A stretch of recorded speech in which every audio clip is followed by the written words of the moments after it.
Hello and welcome to Father Spitzer's Universe, the place in our universe where faith and reason intersect. I'm Doug Keck, your host, coming to you from our studios here in Irondale, Alabama, the home studios of EWTN, where it all began with Mother Angelica on Mother Angelica Way. Today's topic, Chapter 4, we continue. Take this cup away from me, recognizing spontaneous prayers in times of suffering. And this is part 2 of this, and of course it's from Father's book entitled The Light Shines On in the Darkness, Transforming Suffering Through Faith, which if you're following along, you can check it out at EWTNRC.com if you'd like to purchase it, so you can follow along with us. There's the book right up on the screen right now, and that's very helpful. And we're going through it week by week right here on this program. You can email us questions at spitzersuniverse@EWTN.com.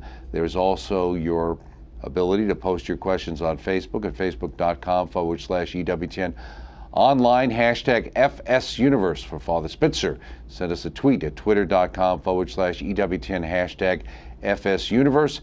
And also for everything that relates to Father Spitzer, check out the Magis Center's website, a wonderful website, magiscenter.com. And don't forget, we've got the Knights of Columbus coming up in a couple of weeks here on EWTN, so look forward to that. Actually coming up the August 1st through the 3rd, we'll be covering Knights of Columbus in service to one, in service to all.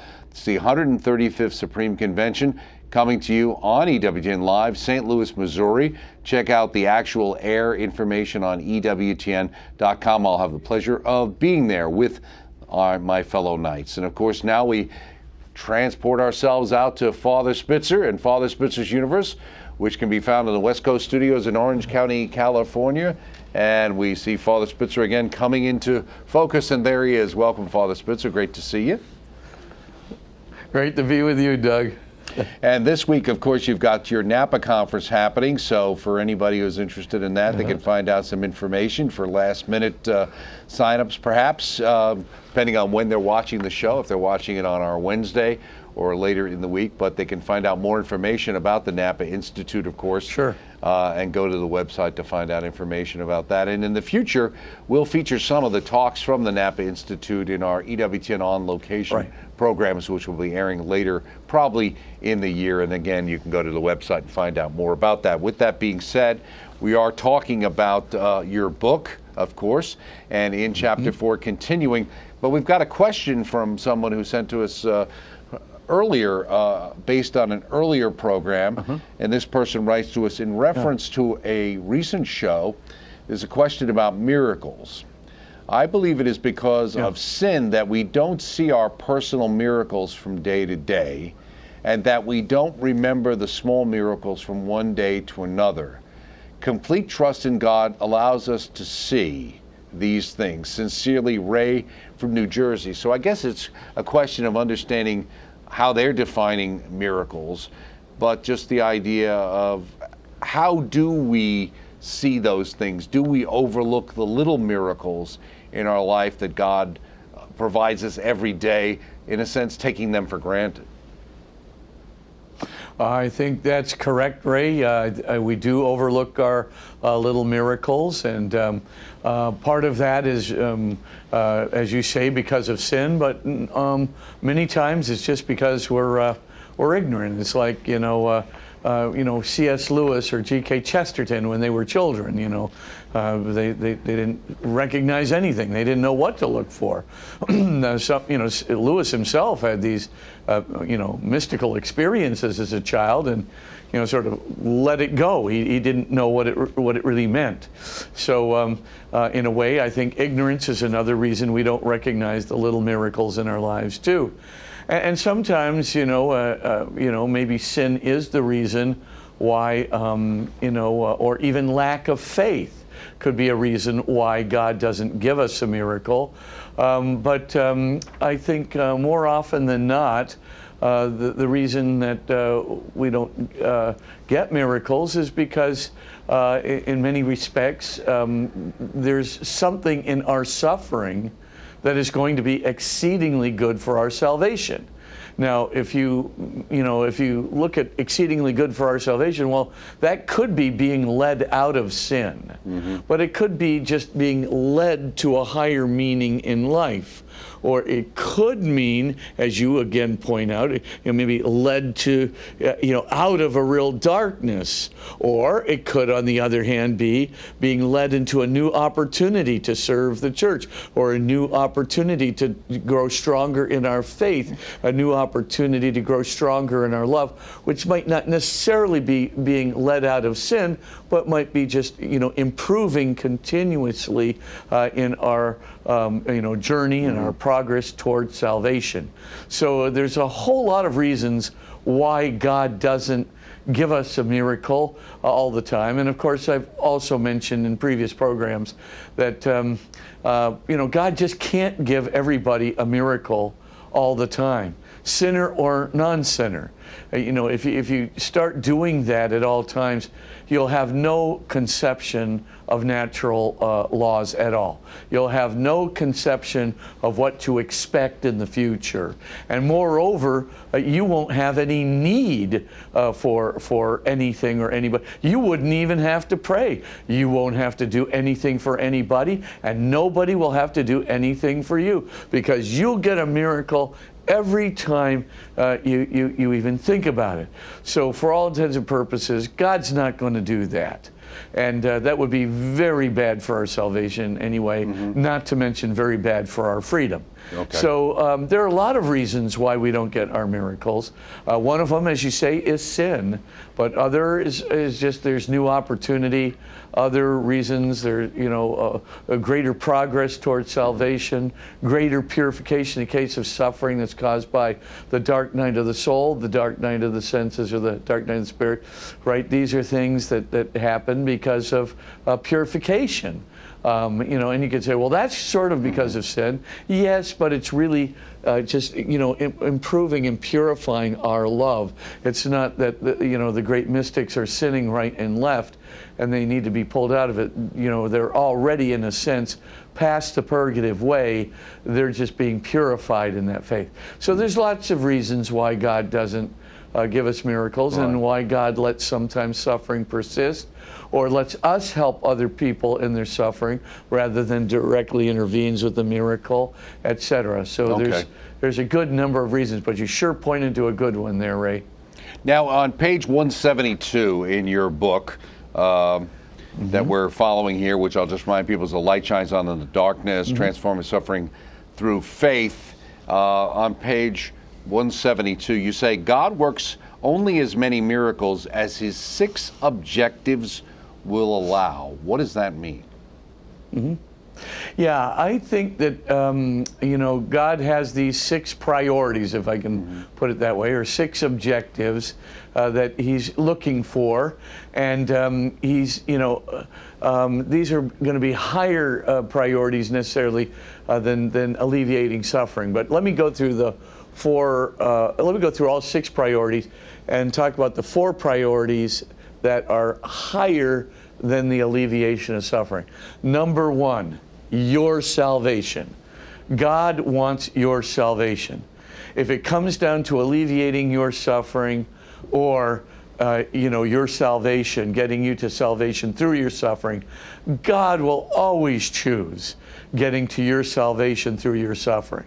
Number 2, if by suffering you are going to be able to better help somebody to their salvation, so you'll become a better disciple, you'll become a better light for the world, your actions will be purified, right? If by suffering you can help other people toward their salvation in a better way, God's always going to favor you helping other people to their salvation rather than the quick alleviation of your suffering. So just remember, in the first 2 priorities of God, right, your salvation is more important than the quick fix. Number 2, your ability to help other people to their salvation's more important than the quick fix. Number 3, God will never destroy your freedom in order to give you a quick fix. So in other words, God's not going to, commit a miracle that will impede your freedom. God's not going to, lobotomize somebody, who might do you some harm, or lobotomize you if you're going to do some harm to somebody else. God is going to allow you to be a free agent. So God's not going to sit there and go, aha, Spitzer, he's just about to cause some suffering to Doug Keck, and give me the quick lobotomy, or shock me so that I won't do it, so I can become trained like a Pavlovian dog, right? He's not going to do it, because that would obviously destroy my free agency. So he's going to allow me to cause suffering to others. Or he could allow somebody else to cause suffering to me, because he's not going to lobotomize them, and he's not going to shock them in the Pavlovian conditioning, etc. So that's his third. The fourth priority of God, he's not going to destroy somebody else's freedom in order to give me a quick fix or to give them a quick fix. So again, we see that, if he's going to allow a Hitler, who could cause some suffering, a lot of suffering to a lot of people, he's going to allow Hitler, his freedom. He's going to allow Hitler his heyday. I know people who've come up to me and, said, right, how could God allow this person to betray me in my marriage? Why would God allow it? Because God is going to protect our freedom, because our whole life in this world, everything that we're doing, our whole purpose for existing in this world is to choose Him, to choose others, to choose love, to choose salvation.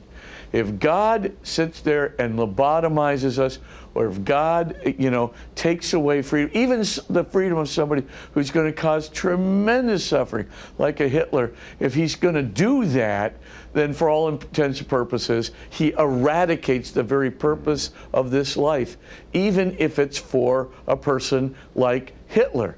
Now, you might say to yourself, well, wait a minute then, can God at least work in the conspiracy of history to defeat Hitler without directly impeding or destroying his freedom? And the answer is yes.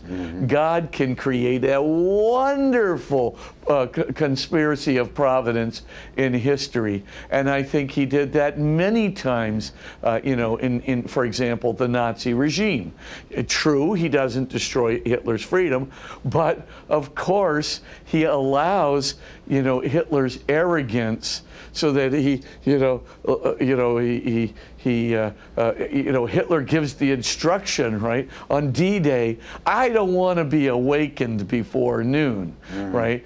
And of course, great, because of course, as we're starting on the invasion at 6 o'clock, Hitler is requiring permission from himself to move the panzers down from Pas-de-Calais and from the other spots down to Normandy, etc. And you look at this and you go, this is too great. What a great thing. Or, you tell me why the weather lets up. Just for enough time for our planes, to get in there, for the boys to land, and then of course, finally, when the landing is completed, the weather starts going in again, again and again and again and again. You look at all these things that happen, and there's just so many little coincidences, so many little, crazy little things, and you just, at the end of the day, you look at it and you say, okay, God's working there. There is a miracle going on. The other two things, of course, is, God's going to alleviate, the fifth priority for God is to alleviate our suffering, by His way, by the path that's going to lead not only to our salvation, other salvation, but is going to do the maximum amount of good for us, to deepen our faith, to deepen our love, to shock us out of superficiality. So God is is going to alleviate our suffering in a way that will have optimum good for us.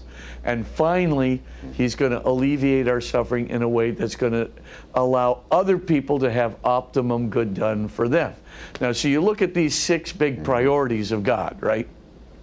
And you say to yourself, wow, who could possibly know the mind of God?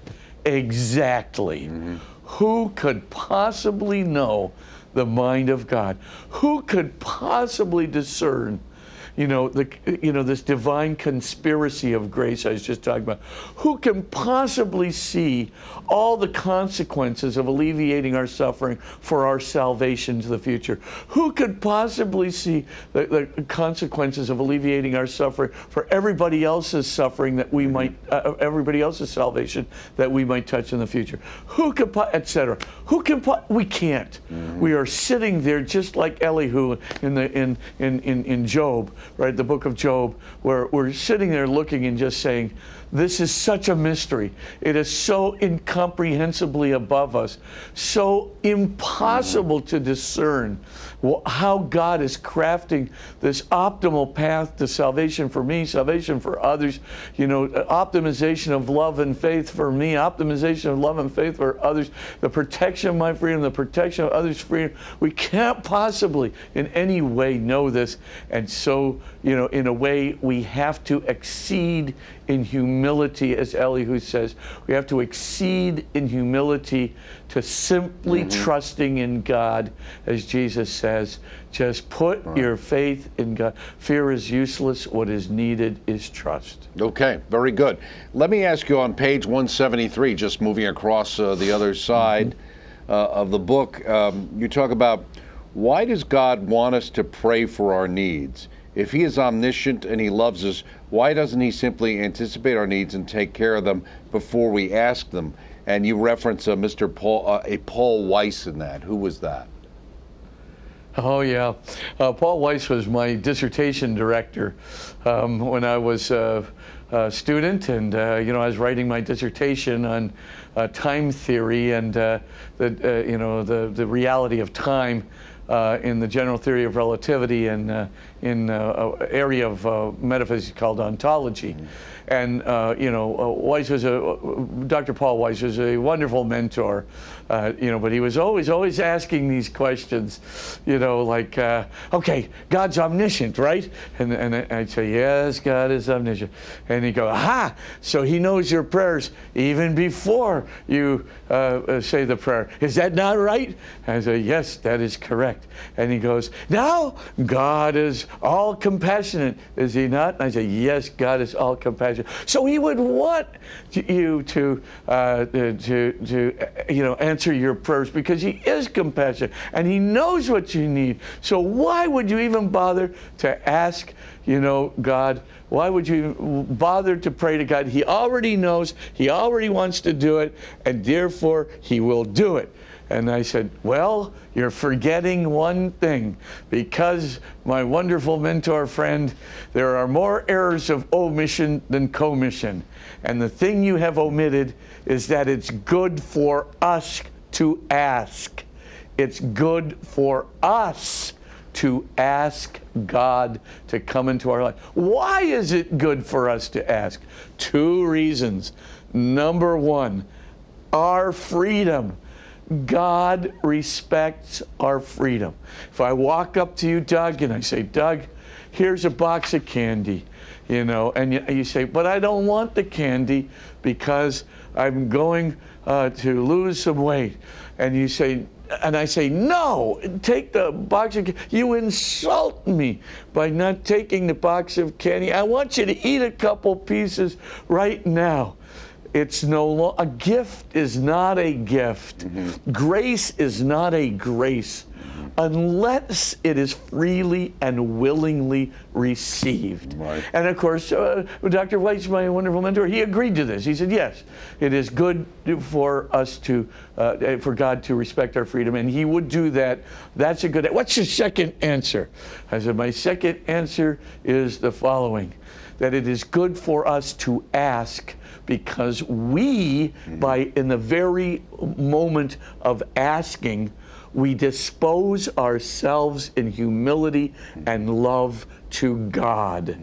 We are saying to God, we need you.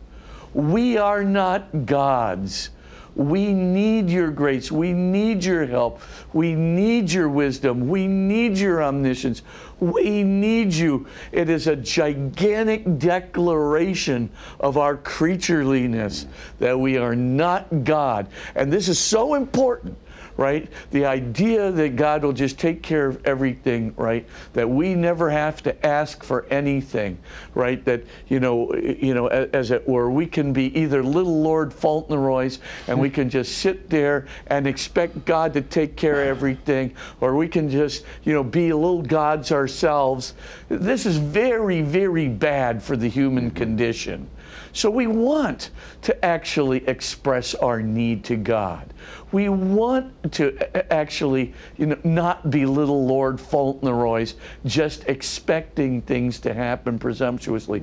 We want to have the humility to know we absolutely need God. We can't be God for ourselves. Asking is a good thing. And of course, it's just like our parents would tell us when we were younger kids, right? Just ask. You don't have to sneak around. Just ask. And the point, I think, is pretty clear. But that's it's good for our freedom, and it's good for us. It's good for our humility. It's good for the recognition of our creatureliness. It's good to get a relationship going with God. It's good to ask. Well, I'll be waiting for those candies to arrive, so that adding to my girth there, unfortunately. But oh no, your girth is just fine. It's my girth I worry about. So let me move on to a question from one of our viewers, which I think we've kind of touched on it, but let's just kind of finish it off. Suffering is necessary for salvation. You've kind of been talking about this. They go on to say we have to suffer in order that we save souls here on earth. So there's a second part there. We have to suffer in order that we save souls here on earth. How do we help save souls on earth? Well, Jesus has, basically three ways that he talks about it, and they're all in a way connected to suffering. I mean, one way that we can help to save souls on earth is to evangelize, right? So that's a very normal way, and my whole work at the Maja Center, bringing, looking at the evidence for God from science, or the evidence for Jesus from science, etc. All these things are evangelization efforts, right? And we just have our big motto at the Maja Institute.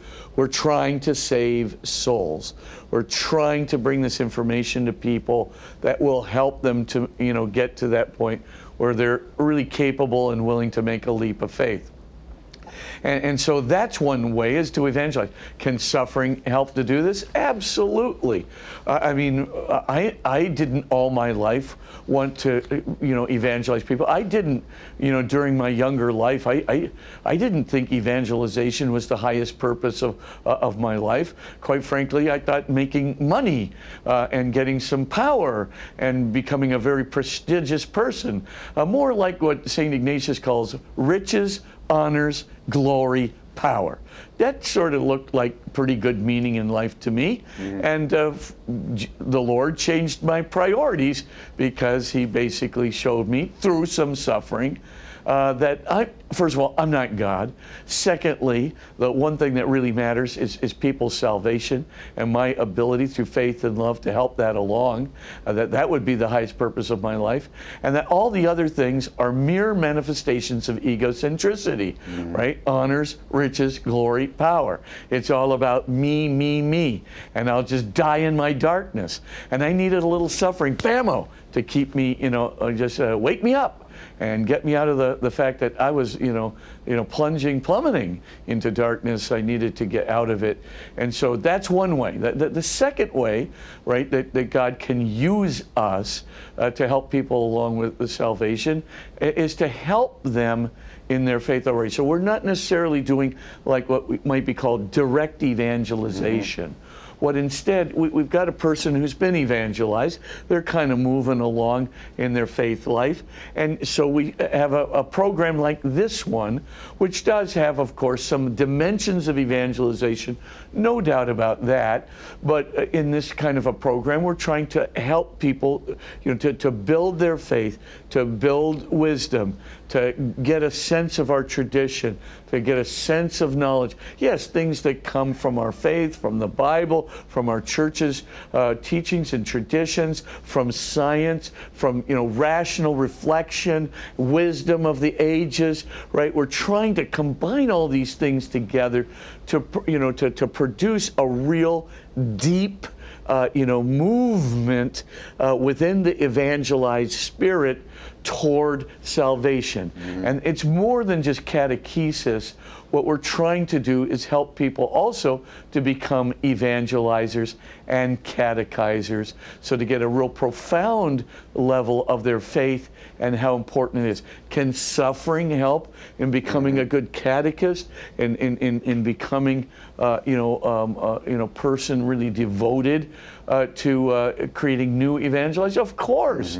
Again, it's the same thing in my own life. I had to discover these things by being snapped out of all these crazy things that distracted me, and crazy things that the kind of the darkness you can get into.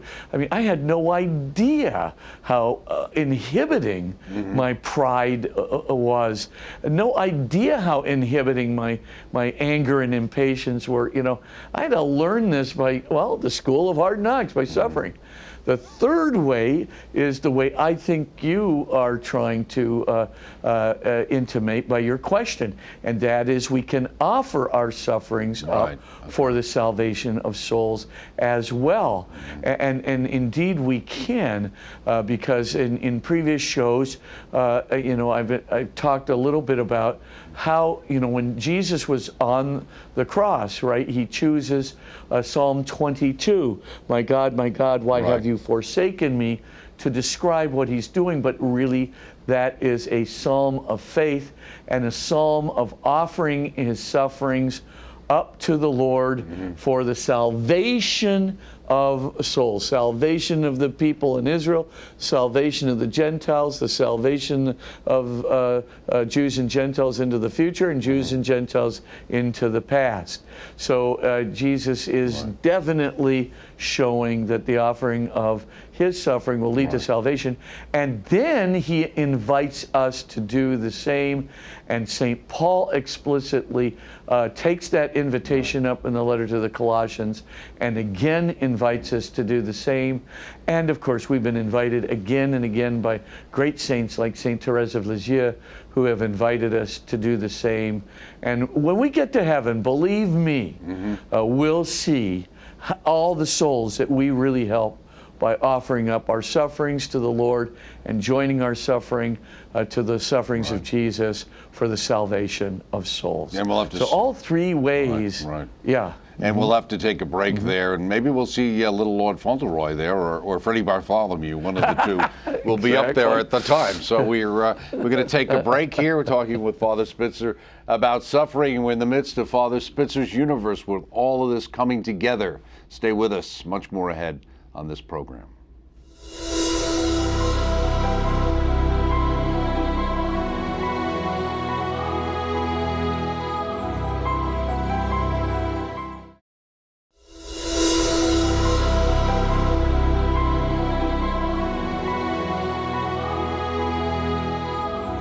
And thank you so much, as always, for staying with us here on Father Spitzer's Universe as we end ourselves into the final stretch of The Light Shines On in the Darkness, Transforming Suffering Through Faith.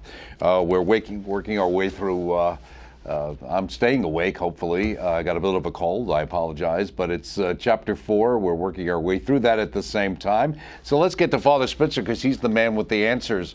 Now, Father, here's another question for you. Someone wrote us, I notice that God reveals himself more tangibly when I'm suffering. I pray more intently too, and this is from Robert. And I think that's something probably a lot of people actually, whether we like it or not, kind of experience it that way, right? Oh, yeah. I mean, this goes back to St. Paul, to St. Augustine, right, who just, come out completely and just simply say, when you are suffering, right, you've got this vulnerability, going on. And when you're vulnerable, you are exceedingly open to God. And when we're open to God, as I always say, if you have a hole in your heart, the Holy Spirit will drive a Mack truck full of grace through it. And this is very, very true. I mean, when we're vulnerable, we are open. All the pretenses go down. What blocks God's revelation to us are our pretenses. What blocks God's revelation and help to us is our egocentricity. Please, I'd rather do it myself. Please, I know in a couple of weeks I can get all this stuff under control. Or I just, I don't need to do anything with my life. But boy, all you need is to get some good vulnerability and watch the pretenses drop. Watch all the egocentricity drop. Watch the vulnerability just take all those blockages right away from our soul, at which point we ask a sincere question, something like, Lord, what do you want? Lord, please help me. Lord, please tell me what's going on here, etc. Or, Lord, I will follow you, etc. You make some kind of declaration, Lord, I need you. Boy, is that a breakthrough, a breaking through of our egocentricity, right, etc. So, all we need to do is, get to that point where we make that free declaration. It might be motivated out of our suffering, yes, but we freely say, Lord, I need you. Lord, help me. Lord, what is it you wish? Etc. When we make those free declarations, all of a sudden God does come down and tangibly, as our listeners said, tangibly reveals himself to us. And when he does it, it's truly remarkable, because of course, first of all, we think, oh, he's going to do it over here. No, he'll do it over here, but he does it over here. And of course, he's got a very good reason for doing it over here. But when he does it, in some unexpected place, opens some unexpected door, it leads us to a place where we'll be able to serve our salvation and the salvation of others in a much better way, through a new opportunity, through a way generally unconceived of before. And if we simply go through the door and then discern it to make sure that it's right, that we're increasing in trust and hope and love, we are going to get definitely a benefit from it, very tangibly being led by God. Oh, by the way, St. Ignatius of Loyola holds this. I mean, I just, what saint does not hold this principle? Suffering through faith, and of course, faith is the key ingredient. Suffering through faith is going to lead to the tangible revelation of God, the tangible guidance of God, the tangible inspiration of God, the tangible protection by God, and of course will lead ultimately to our salvation. Okay. In your book on page 178, you talk about your own experience of faith in relation to the Blessed Mother. You talk even about your experiences seeing the creche at Christmas time in your home and at the church. And then you go on and you make a point on page 179. You say, many believers, like my mother, do not need empirical or analytical evidence to support their faith. Their conviction of the heart is more than sufficient. Why do you think people like your mother had that ability or have that gift, and what was it in your mother that you saw? Yeah, I think, I divide the world into three kinds of people, and that doesn't mean, the division that that one person has something that the other one doesn't. It's really, what is the dominant way that they are going to make their decision? So I call them dominant analytics, dominant affectives, that is to say emotional people, or dominant action, the 3 A's. So you have analytical, analytically oriented, affectively oriented, or action-oriented people. Now, can analytically oriented people, if that's their dominant way of making a decision, can they be very, very high emotional people? Yes. Can they also be high action people? Yes. But if they are called upon to make a decision, they're going to think that thing through every step of the way. Give me the evidence, right? And then you've got what I call the dominant affective people. These are people who are going to just make a decision on the basis of their heart. They're going to have an intuition about what they feel, what others feel, what God feels, and they're going to go. Is this right? And my mom used to say, if you just hold a baby in your arms, you will know that God exists. So I'm holding the baby in my arms. I'm saying, Mom, it's not working for me. Mm-hmm. Are you sure? And of course, this is when I was younger, right? I mean, but for her intuition, in her heart, that child's a miracle. That child is exuding the presence of soul and goodness and individuality and lovability in such a powerful way. It's like directly communicating with her, a dominant affective, and she's just gonna, that's it. There's the miracle. God exists. I need no other evidence, Your Honor. And that was great. Now you've got the dominant active people and action people, and the dominant actions are they move by the will, or you might say in our terminology, by the gut. They got a gut feeling that this is the way to go.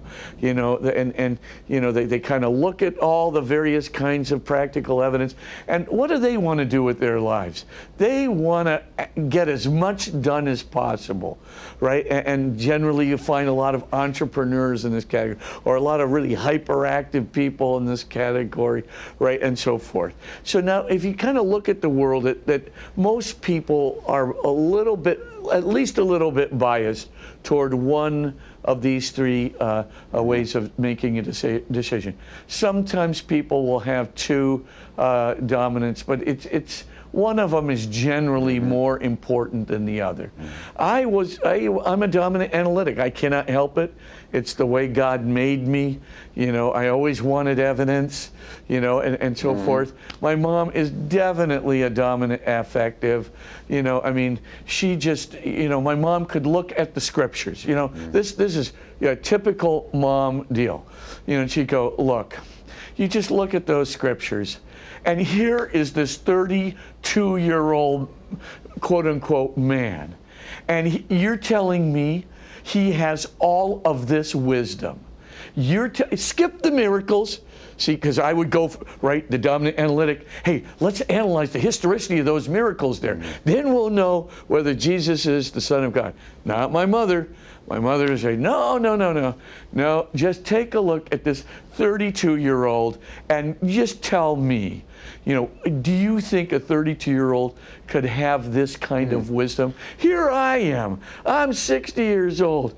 I'm not even 1/10 of the way to, and I have had his teaching to benefit from. Could I have come up with these parables? Could I have come up with this doctrine of love? Could I have come up with this? Are you kidding me? Could I have come up with, with these teachings on the Beatitudes? Are you kidding me? Where did this 32-year-old, he didn't even have formal rabbinical schools. What, you think this just happened? I mean, he's inspired by God. Not only is he inspired by God, he's inspired more than anyone else I have ever seen in the history of humankind by God. This doctrine of love, this doctrine of the Beatitudes, in these parables, good enough for me. I think he's God. What am I going to do? I believe that now because I was disposed. First I got my analytical stuff treated, and then, I could see, that, oh my gosh, she's right. But of course I discover that argument when I'm about 50, so, she discovers it when she's 20, and the rest, as they say, she gets my points when she's 50. Probably doesn't care that much about him anyway. Well, there is always something special about Mom. So, as indicated by that that transference of faith that went on in that family, of course. Here's another question from one of our viewers. They write to us an email. As a recent convert to the faith, I just do not know how to pray for a loved one who's battling post-cancer radiation. How is the best way to pray for the suffering of another? Who are the best saints in this case? Is praying the rosary an acceptable prayer, or the divine chaplet, mercy chaplet, a better option? This is Lance. So somebody maybe new to the faith and the idea of praying for somebody else. Yeah, I would say the first thing, Lance, is I would pray for them like you pray for anyone else who is suffering. And I would start, with that prayer that I give right at the end of chapter 4, the kind of summative prayer, thy loving will be done. So if you just, we were talking a little earlier in this program about the 6 objectives that God has when He allows us to suffering, when He allows us to suffer, or He chooses a path to alleviate our suffering that's longer and more circumlocucious than we would have wanted or thought. So the main thing is first I would just pray that prayer, thy loving will be done, for that person. And I'd say that's a very good prayer. I would also, use the prayer of Jesus in the Garden of Gethsemane. Remember, it's okay to pray for an alleviation of your suffering or an alleviation of other suffering. So the Lord says the Lord Jesus says to His Father, right, Abba, Father, take this cup away from me, the cup of suffering away from me. But if it is not your will, then your will be done. So he submits everything to the will of the Father. The will of the Father, which always has the salvation of the world, the salvation of every soul possible. That's His highest priority. Jesus submits to that will completely. Father, Abba, if it be your will, then take this cup away from me. But if not, then thy will be done. So the key thing is, yes, we can pray that prayer as well for our friends, because that prayer says, Lord, I want your will to be done for my friend, and I know your will is to get my friend into heaven. I know that your will is to, work through my friend for the salvation of other people, including maybe myself. So I want your will to be done, but if your will can be done and you can take this suffering away from my friend, then please take that cup of suffering away from him in the way that you see fit, in the way that you see is best. And of course, He will. God will hear that prayer. So those are 2 prayers that I would use. But again, I wouldn't pray to in any special way. Is the rosary a good prayer in times of... The rosary's always a good prayer. Right. It's a good prayer in times of anxiety. It's a good prayer for contemplation. It's a good prayer in times of suffering. It's a good prayer in times of fear. I've had that rosary, by the time I get to that 3rd decade, and I might have been paralyzed, I have to tell you, I can be unparalyzed by the 3rd decade. I think the rosary is an incredibly good prayer for the alleviation of suffering, because there Mary is present. Mary, in her motherly way, also can bring consolation to the person who is suffering.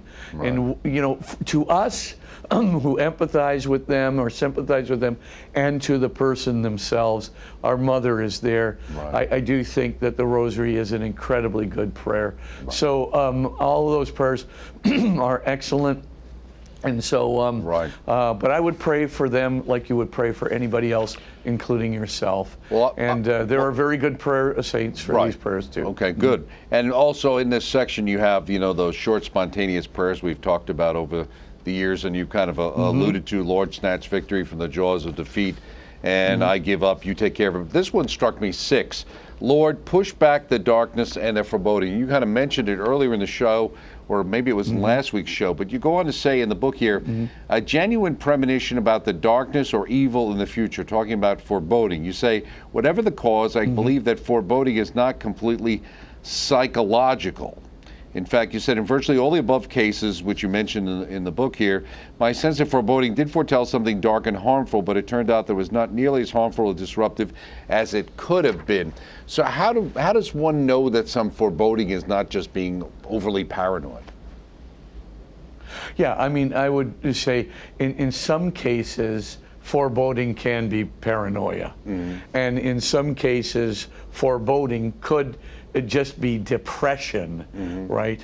But if if we prescind for a moment, let's suppose we're not suffering from depression, and let's suppose we're not paranoid, and let's suppose that we have a normal balance in our lives going on, and then you feel this sense of foreboding, and it's like desolation without previous cause. So you were doing really, really well, right? And things are going well. You're not getting off the road to salvation. All is well, and all of a sudden, you get this premonition like, hey, wait a minute. There's some kind of darkness out there. There's something amiss. I start that prayer right away. Now, if it's just emptiness or alienation that's coming because I'm getting off the path to salvation, so I'm becoming impatient Bob, angry Bob, whatever Bob, right? If I'm getting off the path to salvation, okay, that might be a reason, that maybe it's not foreboding, but in fact, it's God's clue to me that, hey, get back on the road. But if that's not occurring, and I'm not in a depressed mode, and things are not going wrong, and I'm not paranoid, when these kinds of causes are eliminated, and you're getting a very, very distinct sense of foreboding, it can often reflect that somebody is up to something which is no good for you. Boy, I remember a couple of times and a few people, when I was president of a university, and there were a few people who were, as I say, in the thick of doing some real undermining and terrible things. I felt that foreboding of those, actions like days before they occurred. Right. And when, I started saying right away, push back the foreboding, Lord, push back the foreboding. You take care of it.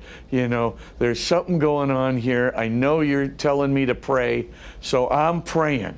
I'm praying that, you can, somehow ameliorate the situation. I feel sometimes like Jeremiah. I know they're up to something, I don't know what it is. And days later, I'll find out that there was some kind of tempest in the teapot that's already being organized over the internet, or some tempest in the teapot that's being organized for something that's going to happen at some event. And that, of course, the whole thing gets turned on its head. Right. And I always used to think, I had no control over this thing being turned over on its head. But I did have one thing I could say. I could pray. And it actually, I found time and time again that God was giving me a little signal. Start praying, because somebody's up to something. Right. Bring out the rosary, as it were. Start praying this prayer, push back the foreboding, or start saying this prayer, Lord, you take care of this. I don't know where it's coming from. I don't know what's going on, but I'm begging for your help. I need your help. And as we were talking about earlier in the program, it's good for us to ask. It's very good for us to ask. Now, and when we do, Christ follows through. Right. Now, one of the other ones you talk about is the thank you. You're in suffering and you thank you. Yeah. And you say some readers might be thinking that saying that prayer, thank you, during a time of suffering is either masochistic or an oxymoron. Okay. Why would we thank the Lord for something that appears to be essentially negative? And that would certainly be something that you would think in our over psychologicalized world we live in today, they would say, well, what are you talking about? You must be a masochist or, exactly. Exactly. So people say, "Oh, why would I thank God for a trial?" That's taking place in my life. After all, it's pretty painful here, and why would I even do that? And so the first thing is I always say, don't play games with yourself. If you try to be thankful, but you're really not thankful because you think that God wants you to be thankful, right? Don't do it. Don't do it. Don't go, so if you're really experiencing a trial and the word thank you is going to drive you to going ballistic, please don't go ballistic. Don't force yourself to be thankful for something you're not ready to be thankful for. The main thing is be alert to when you can be thankful for something. Because oftentimes we get these trials.